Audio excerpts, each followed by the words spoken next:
People with hard water use water softeners to improve the quality of the water. Around here we have very hard water, and almost everyone in our town uses a water softener. But recently we're starting to see a new type of water softener, a salt-free version. Do these salt-free devices really work? Should you consider replacing your salt water conditioner with a salt-free one? I mean, it's better for the environment and saves you money in buying salt, so why wouldn't you consider this? Let's have a closer look at these new devices. I'm going to split this program into two parts. I'm going to talk a little bit about hard water. What is it?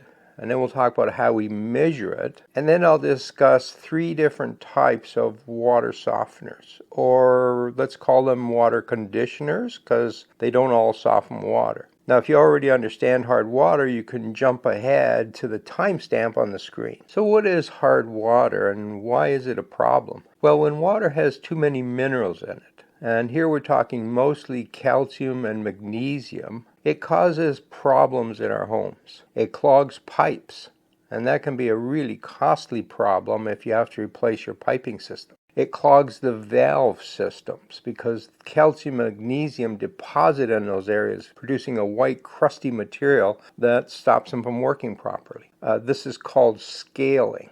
You also get scaling in things like tea kettles and coffee mugs, and you get that white deposit. This is mostly aesthetic, but if it's inside different types of equipment, it can cause problems. Soaps don't work very well in hard water. They don't suds up, and they don't clean very well, so you have to use a lot more soap to get things clean. Hard water can also be very detrimental to houseplants. You'll notice it as a white deposit either on the outside of clay pots or on the surface of soil if you're using plastic pots. And as those salts deposit and you get more and more white crusting, it interferes with the root's ability to pick up nutrients. It also changes the pH of the soil, and the pH rises, and yet our plants want to have a more acidic soil to help them pick up nutrients. So it's a problem there too. And the last issue is that it produces dry skin. So people who live with hard water tend to have a lot more skin issues and rashes. Hard water really isn't a big health issue.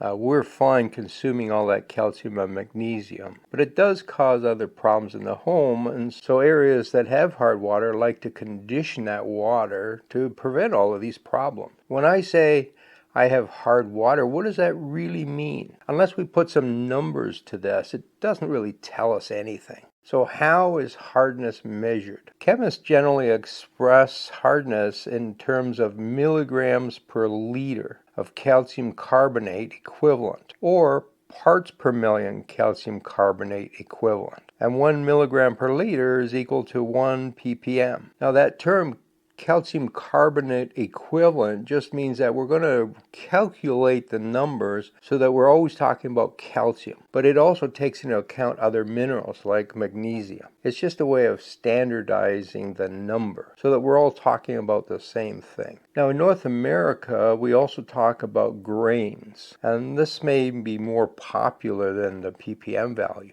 A grain of hardness is equal to 17.1 ppm calcium carbonate. Now in the UK, they don't use grains. They use something called Clark degrees. And a Clark degree is 14.3 ppm calcium carbonate. I don't know why we can't all just agree on using the right units, which would be parts per million. So much easier for everybody. So how hard is your water? The hardness of water is then broken down into classifications. So soft water is anything under 60 ppm. Moderately hard water is between 60 and 120 ppm. Hard water is between 120 and 180 ppm, and very hard water is over 180 ppm. How do you figure out what your water is? Well, if you call your municipality, they measure that on a regular basis, and many of them now publish that number online. And if you can't find it, just give your water department a call and they'll know what the value is. As a general rule of thumb, anything over 100 ppm is water that will benefit from water conditioning. Now let's have a look at the type of water conditioners that we have. The traditional one, and the one that's most popular, is the salt-based water softener. It's a device that comes as a big tank, and that tank is full of resin, tiny beads of plastic. And those beads have charges on them. We condition those beads by running salt through it, and the sodium in the salt sticks to the beads. Now that the water conditioner is ready to be used, we now pump the regular water through it. And what happens is that the calcium and magnesium stick to those beads tighter than the sodium. So the sodium falls off, and the beads now hold on to the calcium and magnesium ion.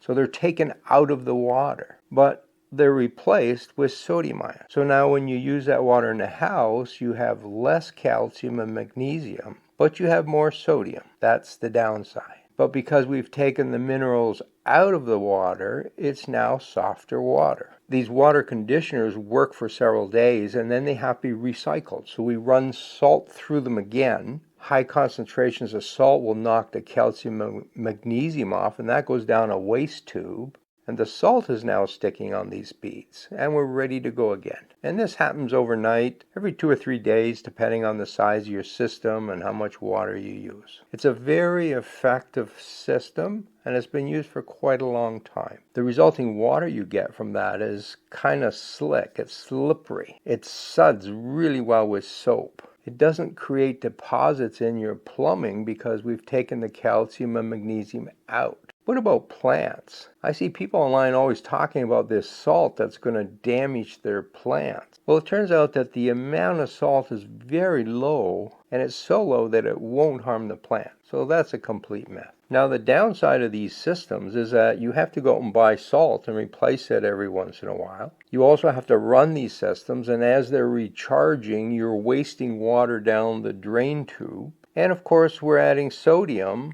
down that drain tube as well, and that sodium ends up in oceans and lakes and causes environmental problems. It also needs electricity to run. But the upside is they work really well. What about the salt-free system? The first thing to understand is that they're really not water conditioners. They don't take calcium and magnesium out of the water. These systems also use plastic beads, and the surface of those attracts calcium and magnesium. And so the ions that are floating in the water get attracted to these beads, and they kind of pile up on these beads. Pile gets larger and larger until there's a big clump of them. Now, when I say big, this is still microscopic, but relative to the original ions, it's big. We have this, what's called a mineral crystal. Now it gets to a certain size and it's too big, and it falls off the resin, and it's floating in the water, and it just floats through the system. Because it's clumped together like this, it doesn't deposit on the pipes and in the valve. So you don't see the kind of scaling you see with regular hard water. You also tend to see less of it in kettle. You will still see some there, because the reason we get scaling there is because we're heating the water and some of it evaporates, and so now the solids deposit,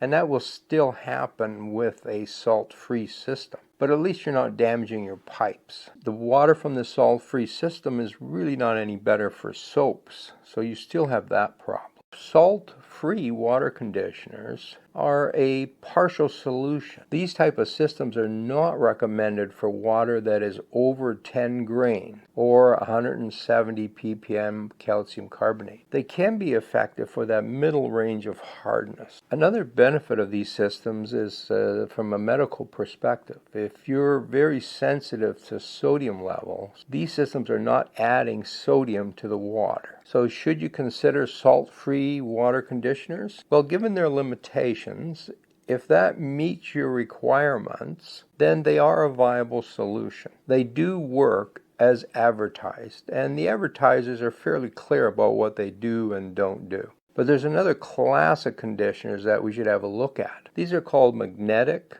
or electronic descalers. These devices use either magnetism or electromagnetism to affect the water in the pipes so that you don't get scaling. A claimed benefit is that they're very small units, they're inexpensive, there's no salt, and for the magnetic ones there isn't even any electricity needed. But don't go out and buy them just yet. There's more to this story. So how do they work? The promotional material for these is very confusing, and they like to use a lot of scientific jargon. They talk about ionization, north-south polarity, electronic pulses, and colloidal properties. These descriptions of how these devices work are not based on science. They're just using scientific jargon. Nobody can really explain how these systems work. There are only a few studies that have looked at these devices, particularly for home use, and none of them are very positive. Most of them, in fact, have found no descaling at all. Some of these devices are used in special industrial applications, and that's been studied more. But for home use, there really isn't any evidence that they work. The Water Quality Association says they know of no generally recognized scientific or technical evidence which proves that magnetic or electromagnetic or catalytic devices sold for treating water have any measurable physical or chemical effect on water quality. The Water Quality Association doesn't think they work. One of the things I found kind of odd when I looked at these products is that they say things like, they don't affect the water chemistry, as if that's a good thing. And sure, it would be a good thing.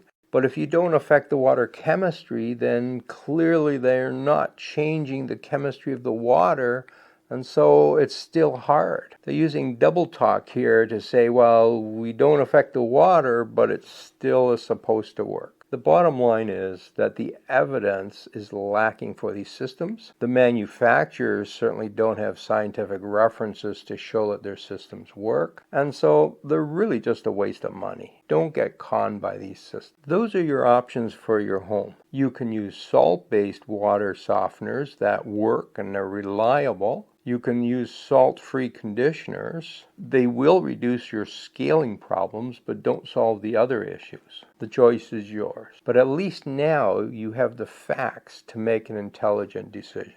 You can find Reality Time on YouTube, Substack, Spotify, and Apple Podcasts. I'll put links to these and our social pages in the description below. If you're interested in gardening, check out my YouTube channel called Garden Fundamentals or my blog called Garden Myths. Let the truth shine into your life.